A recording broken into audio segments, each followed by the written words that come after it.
Welcome to the SRS Podcast. I'm your host, Aaron J. Babyar, and I'm the Training Director of Support Raising Solutions. Whether you're a new ministry worker or a veteran looking to increase your competence and confidence, Support Raising Solutions seeks to bless you in your quest to be a spiritually healthy, vision-driven, fully funded Great Commission worker. My guest today is Mike Antonacci of FOCUS. Of course, Mike, I've had you on the podcast before, and you are a wonderful guest. So welcome back, my friend. I'm glad you could be here. Yeah, it's good to be back.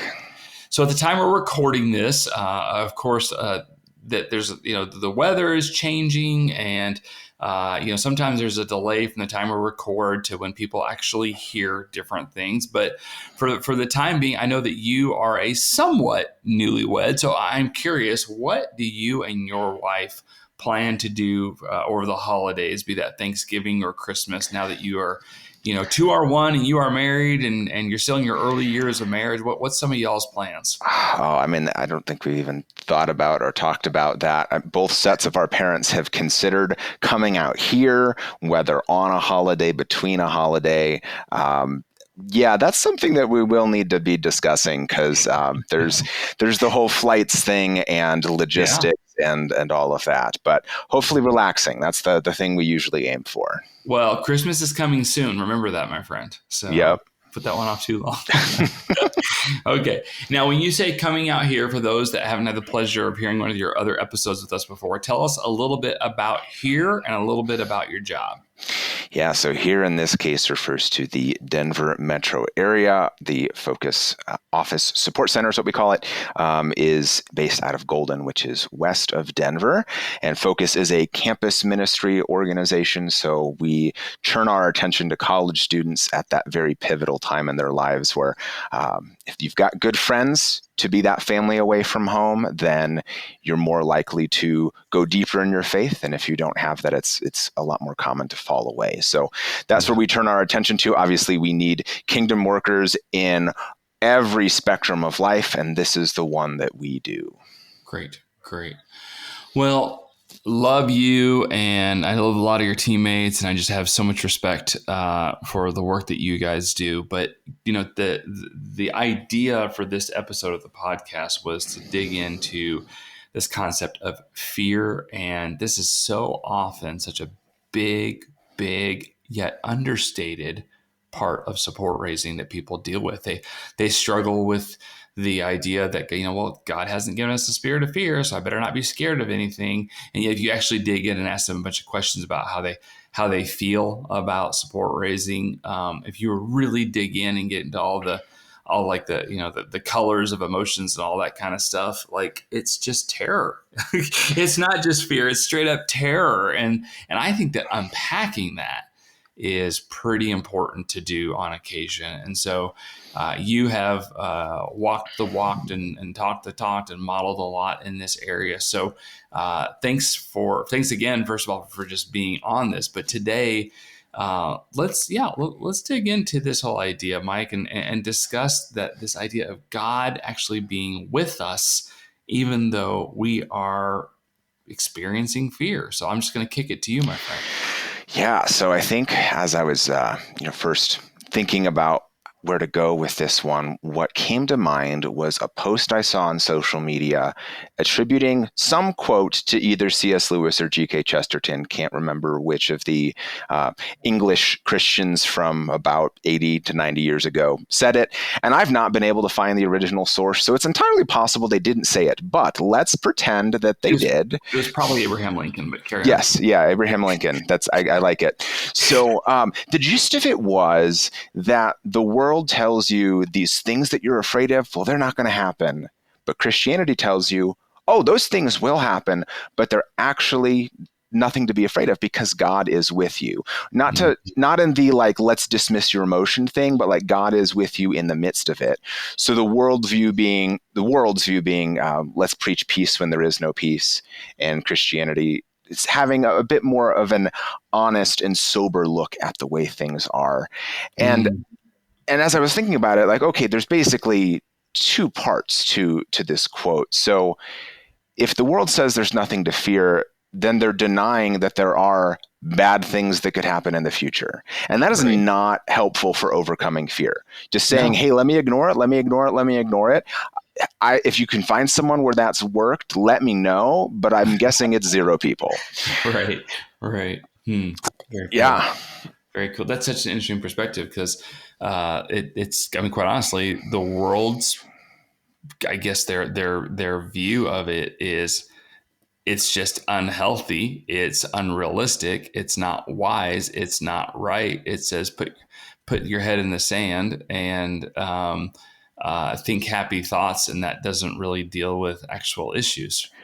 fully agree on that. And I think we can fall into a similar mindset. Sometimes we will repeat things from the Bible, repeat theological things that are true, but not in a helpful way at that time, like the giving you spirit of fear versus spirit of power. Like, okay, yeah, that's true, but right now I am feeling fear, and you're basically telling me, hey, your feelings are wrong. You should just get over it. So again, I don't think that's worked for anyone. If you are a coach or walking with someone who's doing support raising, I strongly suggest that you don't go that route. But also for those of you, and for me, all the times that I'm feeling fear, it's still a normal part of it because fear is rooted in things that we care about, things that we value as good, and we think we either won't get them or they'll be taken away. So the Mm-hmm. only way that we're not going to have fear is if we don't see things as good, if we Mm-hmm. don't value anything. And I don't think that's a way to live. Mm.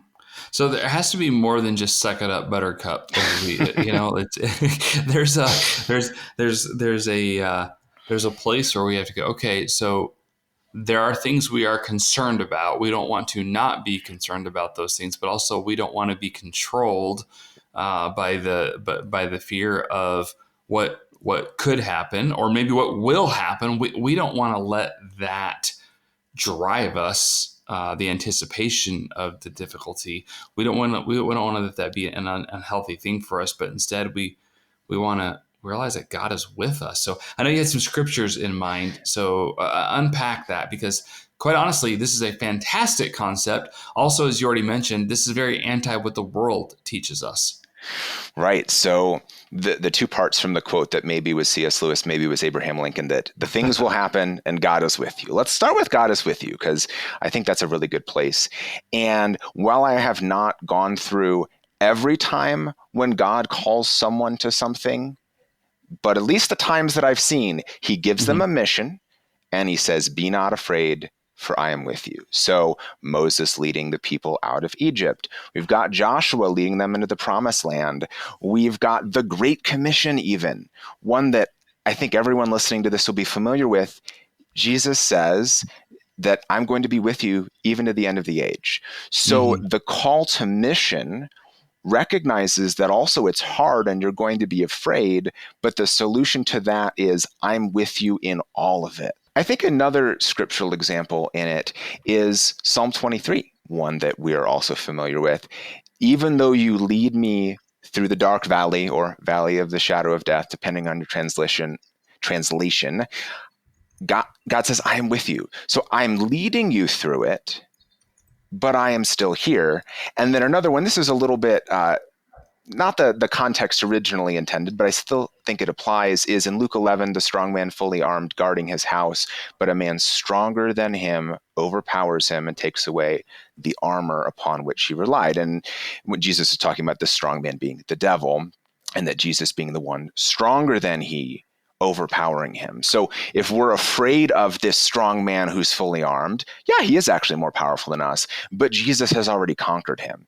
And so with each of those examples, we can see the reason to not be afraid is because God is with us and fighting for us, and he is stronger than us. And I think that's really important.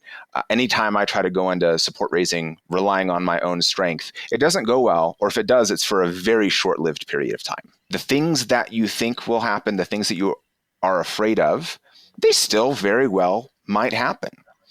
So you might be afraid that if you call someone to ask for support, that they'll just hang up the phone on you. Okay, that very well might happen. Neither Aaron nor I are saying it's not going to happen. So 1 Peter 4:12 is an example of these things may be happening and we should be prepared for it because surprise evils tend to make us more scared. So let's be prepared for it. So 1 Peter 4:12, beloved, do not be surprised at the fiery trial when it comes upon you to test you, as though something strange were happening to you. And then John 16:33, as Jesus is addressing the apostles at the Last Supper, in the world you will have tribulation, but take heart, I have overcome the world. Both of these saying it will happen. It is not a surprise. It is not something strange. And then with those other scriptures from earlier, I am with you in the midst of all of it. And that whole idea counteracting the world's denial, head in the sand, if I ignore it, it will go away. Like we are entering this fully knowing what could happen and saying, you know what? God has still called me to this mission. God has still called me to this ministry, and he wants me to do this. I honor him in doing this. He fights for me as I do this. Support Raising Solutions is most known probably for the book that God Asked, or perhaps the 2-day intensive boot camp support raising training, or maybe even this podcast. But the reality is that though these are great resources for people raising their salary, what about if you have a smaller need? What if you still want a healthy perspective of raising up partners instead of begging for money for your short-term need, like a summer mission trip or perhaps an internship? Well, SRS has something for you. There is a free workbook and leader's guide to walk you through some basic fundamentals of a perspective around building a small team of partners. This is for people probably going to raise less than $1,200 US per month, and we wrote it just for church missions and interns. So it's available under the resources tab at supportraisingsolutions.org. Hey, I'm sitting here with my friend Carissa Potter, who leads a wonderful ministry called Weave. And Weave has a heart for families and children, and that might just have something really big to do with your support raising if you have kids. So Carissa, tell us a little bit about the resources that people can get their hands on.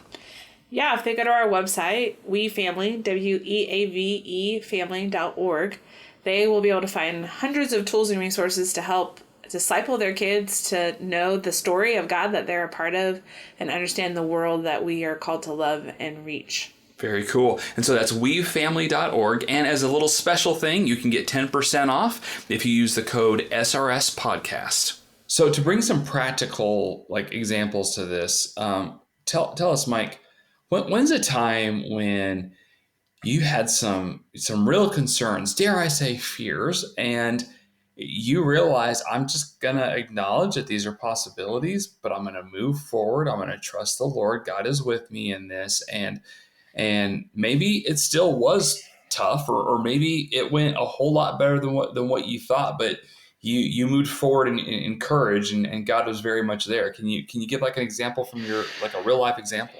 Yeah. So when I first started support raising, I had a very high level of fear about phone calls. And I'm pretty sure it goes back to childhood. I was afraid of dialing the wrong number because it had happened a lot. As back in the day, as soon as you hit that last number on the phone, it dials. And I was very embarrassed about things like that. But even going through college, I didn't like picking up the phone to call anyone for any reason. And I know it was beyond what would be normal or rational, but still, it's still there. I can't just dismiss it because I should just get over this. So I'm going into, it's our first call session. Okay. So we've had our vision, we've had our pump up, we know the spiritual principles for support raising, and now it's time to sit down and call real people to ask for real appointments. And we're in groups, so that way you can't chicken out because everyone's around you and you're checking in on, what did you actually do? So I have my script in front of me. And I know, all right, I have to do this because I'm going to look foolish if I don't. And I'm prideful and I don't want that. But I also know this is a good script. It sounds like me. I don't have to make it up on the fly. It's okay if I have it in front of me. And that was actually really helpful for me because, I dialed the phone. There's that, pit of fear, butterflies in your stomach moment. And then goes to voicemail, but I've got my voicemail script. I can say that. I'm like, oh, that wasn't that bad. And then the next one, maybe I get a hold of them and we talk and I go through the script. I ask them for an appointment and they say yes.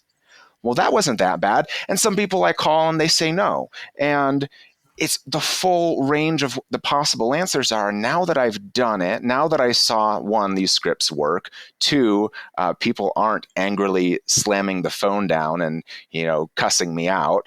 People, if they say no, are generally nice about it. This wasn't that bad, but also the fact that if I ever blanked, I knew what I could say because it was right in front of me. That was really helpful. And by the end of that first summer, that fear of phones I had for most of my life was totally gone. That's cool. That's great. Yeah, I still don't like phones. I don't want to say I don't fear it. I still just don't.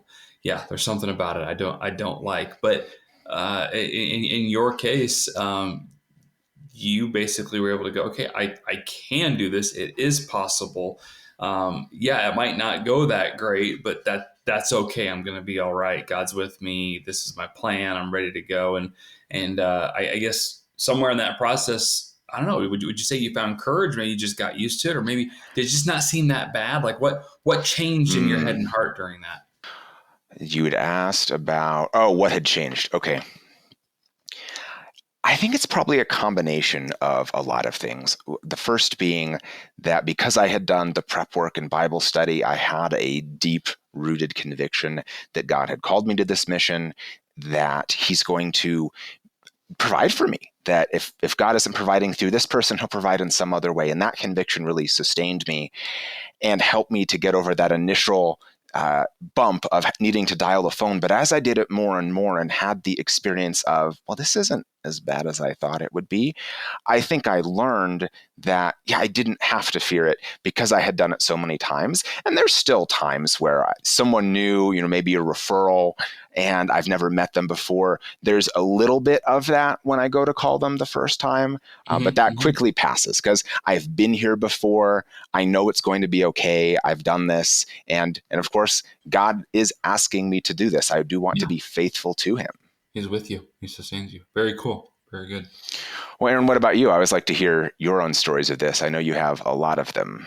Well, yeah, I was trying to think, I think probably the time that I was most paralyzed by fear was there's some friends and supporters of ours named Carl and Cheryl, and they've been supporting us for many, many years.